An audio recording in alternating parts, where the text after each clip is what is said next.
We're at the Calgary Home and Design Show. Michelle is with the city. And you know, I actually learned something. She told me that these aren't actually flowers. She said They're leaves. they're leaves.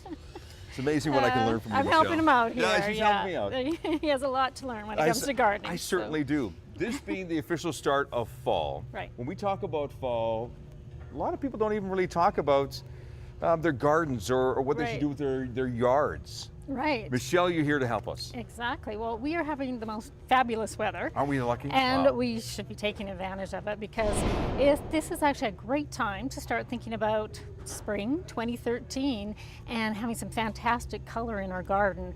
You know, it's always it's so wonderful to see things popping up, and you didn't have to do any work at that time. So we love tulips and daffodils, and you know those beautiful tall onion. They're ornamental they look like purple globes, and they grow nice and tall. So you're saying that what is going to happen in the spring is based on what's happening right now, or what you do right now. Right. If you want a little bit of that early spring color, you need to plant bulbs now. So things like tulips, daffodils, alliums.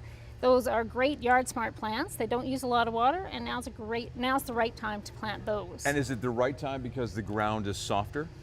It's just because they need that time in the ground over Yeah. the winter. Yeah, yeah. What about watering? Because I know that for my wife especially, she says, "Oh yeah, we've got to water." I'm going, "Honey, don't overwater." But is she sort of right? Well, when it comes to your lawn, just now's a good time to start cutting back on your water. You want your lawn to go dormant naturally.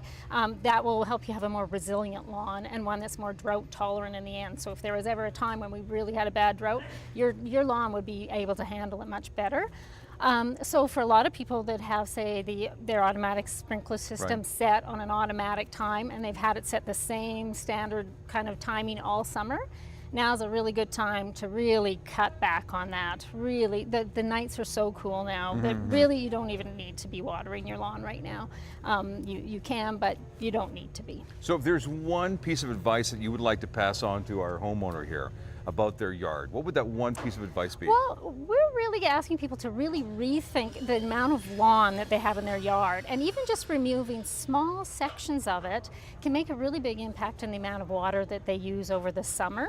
So now is a great time to go out in your yard and kind of really evaluate it and think about the ways that you can change it, and then you've got all winter to start planning and researching and finding out what kind of plants and trees you really like and what you'd like to have in your garden. And it's a great time too if you do have plants that are kind of this has been a great hot summer. You might have some plants that were really stressed over the summer, or you found that you were watering them a lot and maybe those plants aren't in the right spot.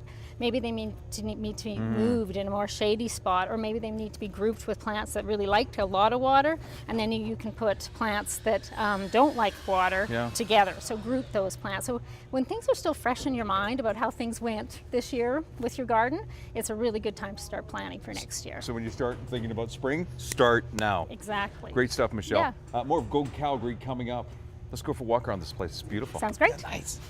Back in a minute.